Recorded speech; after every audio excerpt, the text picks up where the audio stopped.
this episode of Walk a Mile in Their Shoes, we're located at Hidden Hollow Natural Area in Sugar House, Utah. Our guest today will be Seth Wright. Hi, my name is Seth Wright. I am a school social worker with Granite School District at Kennedy Junior High in West Valley City. I have been a school social worker, just finished my first year of being paid. I was an intern last year. Previous to that, though, I have worked in the field of mental health since 2005, which started with working at a girls' residential treatment center. I am a dad of two. I've got a son about to start high school in a couple months or weeks, and then daughter who's about to start junior high. My wife is a labor and delivery nurse, and she knows everybody somehow. I really love music, going to concerts. It's kind of died down a little bit as I've gotten older, but I still try to go to 4 or 5 a year. Enjoy baseball. Have been a Giants fan since I was 5, so 1987. And I snowboard as often as my wallet will allow me to in the wintertime. Okay, and I am here tonight with Jared, and we are going to walk a mile in my shoes. All right, Seth. Hey, Jared. Nice to be here. Yeah, thanks for coming out here. Have you ever been here before? I have walked around here, but not through the preserve. Okay, all right. This is my first time as well. You feeling all right to move around a little bit? Yep. Okay, all right. Yeah. Well, let's go ahead and walk a mile here. There's going to be a lot of people that are coming in and out, and that's okay. So yeah, let's just move around. I'm going to start my little odometer here for a mile. More or less, we may hit a mile, we may go a little under, we may go a little over. We'll see. That's see. great. But yeah, we're going to go. Okay, well, let's go ahead and get started. Okay, sounds great. So you mentioned earlier that you are a school social worker. Yes. What made you choose that area specifically? Oh, that is a good question.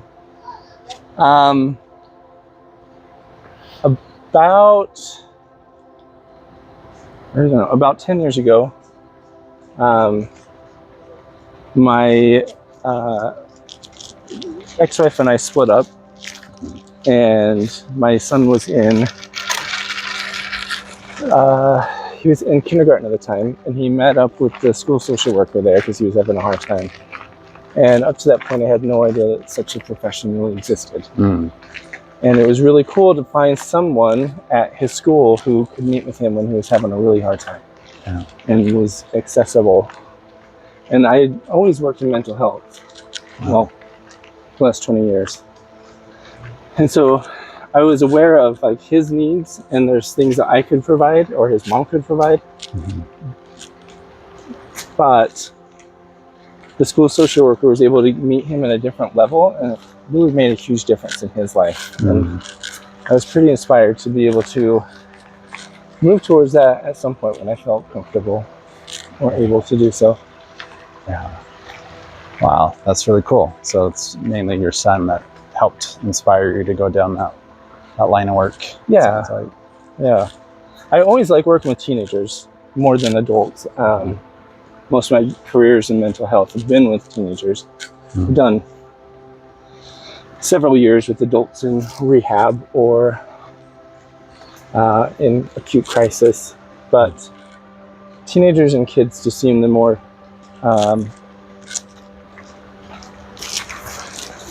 willing or able to make changes. No, you're good.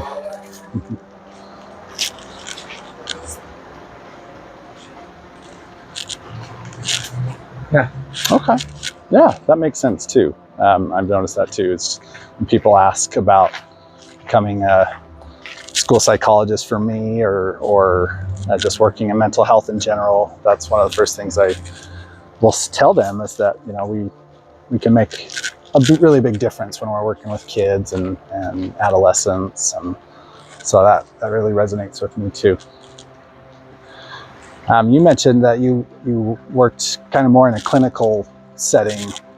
Can you tell us a little more about that and what that was like? Yeah, good question. So I got my bachelor's degree as a recreation therapist in I started in 2007. I finished in 2009. And I started working at uni, or Huntsman Mental Health now, primarily with kids and teenagers in acute crisis. They were often there because of attempted suicide or self-harm or dealing with substance abuse issues.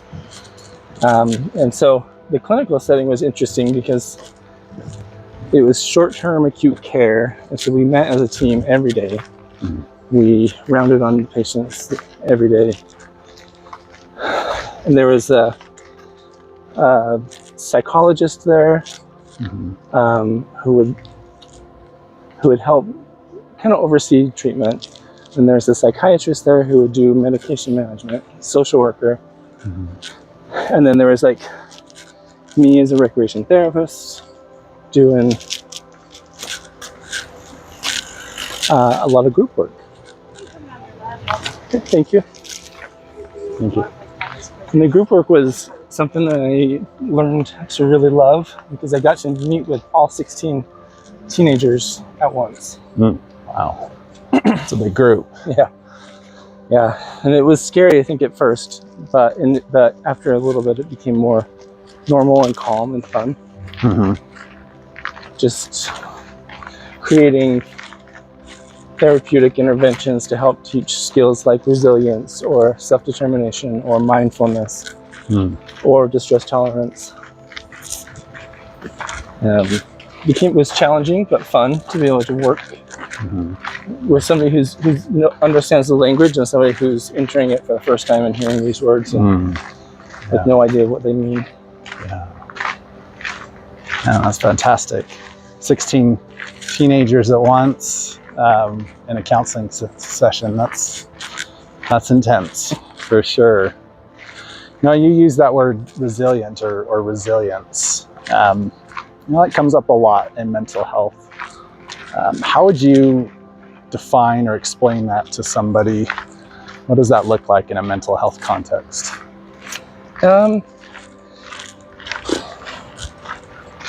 So my best way to understand things is through sports. I played forever when I was young, and part of that was learning to get back up when you have a rough day. And so resilience to me is that ability to bounce back from a challenging experience. Whether that was challenging because you made a poor choice, or somebody else maybe made a poor choice, or you just are having a crummy day. And so I think a lot of times our teenagers at the school are going through these difficult times where they don't want to be there. And everybody's telling them what they have to do and what they should be doing and what is best for them. And part of them wants to rebel, and I empathize with that. I understand that very well. But I think it's important to let them see that there's room to rebel and there's room to fight back against what people are telling you to do. At the same time as like learning to hear their feedback and still be yourself and allow somebody else to kind of help out, help guide you. So the resilience, I think, is when you have to put a little bit of yourself to the side and say, maybe this is not what I want to be doing, but this is something that's probably the best for me. Like with sports, there's times, like snowboarding especially, when I would be doing a trick over and over and over again on the mountain, and sometimes I could land it, sometimes I could not, and it was just me being able to keep going even though it hurt and it was annoying to fall. This is a That was a rickety bridge. yeah, that was pretty fun. Yeah. I would like to run across that and jump. Yeah. You were talking more about resilience, and especially in a sports context. Yeah, just even though something you're doing seems hard and frustrating and annoying and you're not able to do it, resilience is the ability to bounce back up and keep going. Yeah. So with your mental health, I think it's important to know that we have those down days and those really hard days. And some days you don't want to get out of bed, and that's okay. Yeah. And some days you're really, really anxious and you don't know why, and that's okay. Yeah. But the important thing is to recognize it, accept the feeling for what it is, the emotion for what it is, and just keep going. Yeah. We can't, as much as we'd like to, I think, stay in bed many days, we can't do that always. There's got to be a day where you get back up and you keep going. And you keep going to school, you keep going to work, you keep going, doing those things you need to do. Yeah, great. It's amazing. You talked about just getting up, keep going, and this work that you're describing can be intense. What helps you to keep going in terms of the work that you do? What helps you to not quit for the job and the work that you do? What motivates you? That's a good question. I love what I do. That's the biggest thing. Like, I could do social work in any setting, but being in the school is just so good. Just because I can do any aspect of social work. And on those days when I maybe am not feeling like I want to see a lot of clinical work and do a lot of sessions with a kid, I can shift my focus and I can do something with finding resources or helping kids with their basic essentials and basic needs. And those are, so when I'm having a hard day, it's nice to be able to shift focus and be like, okay, maybe today's not the day I do counseling, maybe today's the day I do some resources and I do some essentials training. Or today's the day I plan for upcoming groups or upcoming week. But I also think it's important to give yourself like a kind of a little sanctuary. So on the days when it's nice weather, I'll ride my motorcycle. Yeah. And that is very calming and therapeutic for me. I don't know where he's going, so so I will put on my music through my headphones, and I will put on my helmet and I'll go for a ride. And that time is like my decompression time. Yeah. And I'll do that if on the days I don't ride, and I'll do it in my truck and won't talk on the phone, I won't talk to anybody, I'll just listen to music, decompress, and go back at it. Yeah. It's so important, that word, decompress. In your case, listening to some music, riding the bike, the motorcycle or any bike. What else can you tell us about in terms of how you not only decompress, but just kind of how you separate the work from home? Because that comes up for me a lot too. People always ask me, how do you separate those? Or how do you not take that work home with you? What works for you? That one's hard. I think practice. The ability to, because I've been doing mental health for 20 years, there's definitely times early on in my career where I'd be like,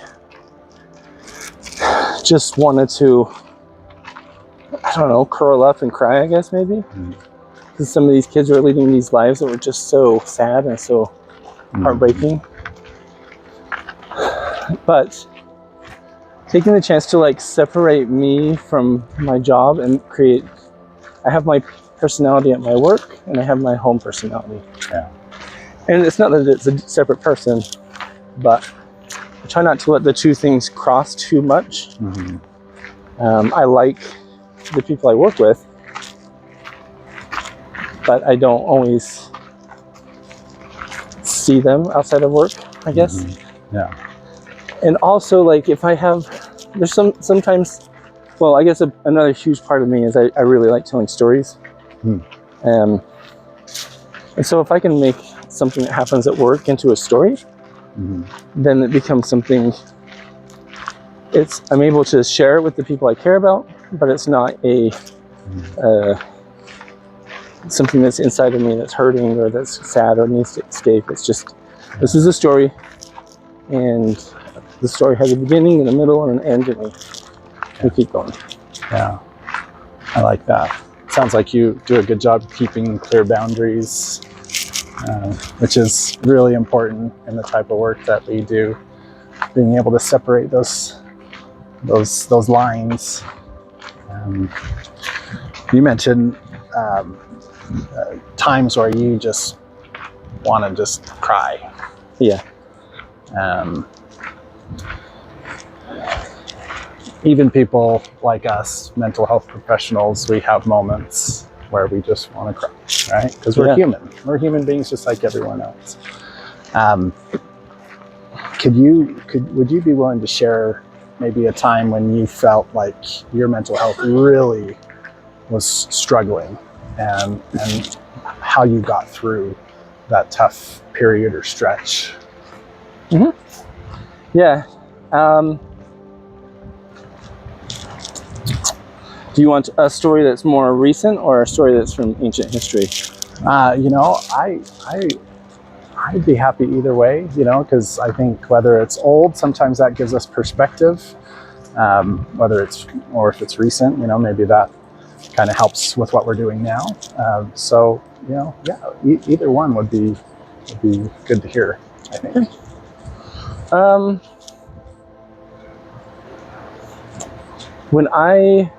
I'll tell a story from shortly after high school. I went on a LDS mission. I went to Scotland, and it was gorgeous and beautiful and everything you've ever imagined. But it was a lot of things I didn't know about, and there's a lot of violence there. And I ended up being hospitalized a few times. And I was 19. I was by myself in a different country. Everybody that I knew was thousands of miles away. And I was totally alone, or at least I felt that way. And it was really, really hard to want to not quit and not want to just stop doing what I wanted to do. I wanted to serve a mission. I'd been out for less than 2 months, and I had lots of reasons to not stay, but I chose. I thought about how, again, back to playing sports, like there was plenty of times when I wanted to quit and just give up and not do something because it was too hard and it was too frustrating, and getting dropped in the batting order to 9th was really frustrating. Yes. But just because I was by myself and I was stressed and I was sore and I was uncomfortable and I was alone and depressed and anxious and had a lot of PTSD kind of symptoms coming up all the time, especially at nighttime, I just decided it was better to push through and see what I was capable of doing than to let go or quit and always wonder what could have been. So that was a long time ago. That was about 25 years ago. And I am really glad that I went through that back then, because I know what it's like to take a beating and get back up and keep on going. And I know what it's like to feel alone and to feel sad and to feel like nobody is there to help you and nobody cares. And still be able to get back from that and make something positive from those experiences. It's remarkable. It's amazing. That's, that kind of channels a beloved character in my life is Rocky Balboa. He talks a lot about how much you can take and keep moving forward, and that story epitomizes that mentality or that quote. And so, thank you for sharing that. That's remarkable. Thanks. Well, believe it or not, we're about 3/4 of a mile. Oh, wow. In. Yeah. Time flies when you're talking about really important things. Yeah. So, obviously, you talk to a lot of youth and teenagers through the years. If you could talk to just people out there, whoever may be watching this right now, what are some general tips or general things that you would tell them to improve their mental health with what they're maybe going through, or just from a preventative standpoint?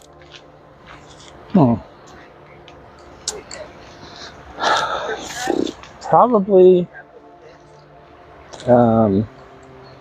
So I'm trying not to swallow gnats. Yeah, we got a lot of gnats out here. They're joining us for our walk. That's great. Nice. Hello, gnats. Welcome to nature. Yes. I don't know. That's a hard one. I've been thinking about this. I think it's people are more aware right now of their mental health than they were even 5 years ago. Mm-hmm. I think there's been some subtle and some larger changes in society that have given air, I guess, to mental health. Yeah. Some bikers. And so I appreciate that because it makes people be aware that yes, there are struggles and you can't always just get up and brush it off and move on.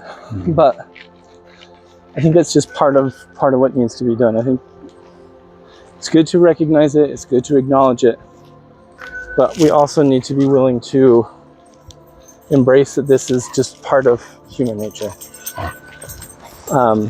Going to a therapist might be very, very helpful for you, but it's not likely to solve your problems. Sharing your problems with somebody else is a good way to balance your load, but we have to be mindful of the other person too. A therapist is different, and they should be trained to be able to maintain and manage different stressors. But I think at some point we have to recognize that just because you are feeling a certain way, whether it's depressed or anxious, or you're stuck in a trauma loop, or you're having a hard time getting out of bed, or whatever else might be going on, that's okay too. That it doesn't need to be fixed. You don't have something inherently wrong with you, and whatever diagnosis or label is given to you by a clinician doesn't mean that's who you are. So those are words, and they help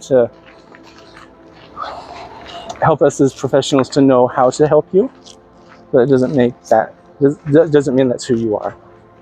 So because you have an anxiety disorder doesn't mean that you're always going to be anxious, or you're anxious all the time, or that's who you are. It's a characteristic. So I think it would be a great thing to see would be having people just recognize that it's okay to be whatever. It's okay to be upset, to be sad, to be stressed, to be scared. And you don't need to fix it. I love that. It's okay to be sad. It's okay to be scared. It's okay to be anxious. I think there's so much of that we're not allowed to feel. You know, are you encountering that even now as you talk with teenagers, that they're brought up in a way that they're not allowed to feel? Does that resonate? Especially with our teen boys, or even in the Latin culture, where there's the machismo for the teen boys as well. Yeah. But like that ability to like withstand and hold everything and keep it together. And like, there's that character in Encanto, right? Yeah. It was like the really strong girl, and that was her job, was to just hold everything together and keep it together and don't let anything out. And that's not fair, and that's not real. Yeah. And I would continue to encourage the kids that bring it up to express themselves in a way that feels safe. So whether that's, maybe they don't do it at home right away, but maybe they do it at school. Maybe they do it with their friends when they're outside. But find a place that you can be you without being too vulnerable and making yourself feel uncomfortable. Yeah. I love that. Well, Seth, we are right around a mile. All right. Believe it or not, we've walked a mile in your shoes. Do you have any final parting words that you want to share with who's ever watching this? Yes. I would say that my journey to be where I'm at today would not be possible if I didn't take the time to ask for help. Yeah. And allow somebody to help me. Yeah.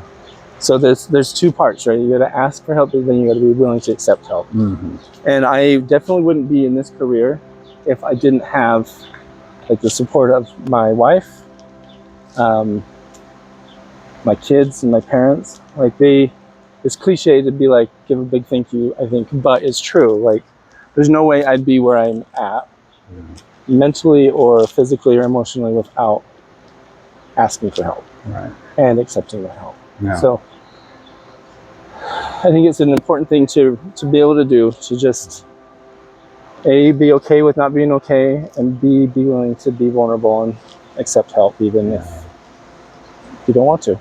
Yeah. Right on. Yeah, totally. It's okay to not be okay. That's a good takeaway. And there's help. There's always help on the way.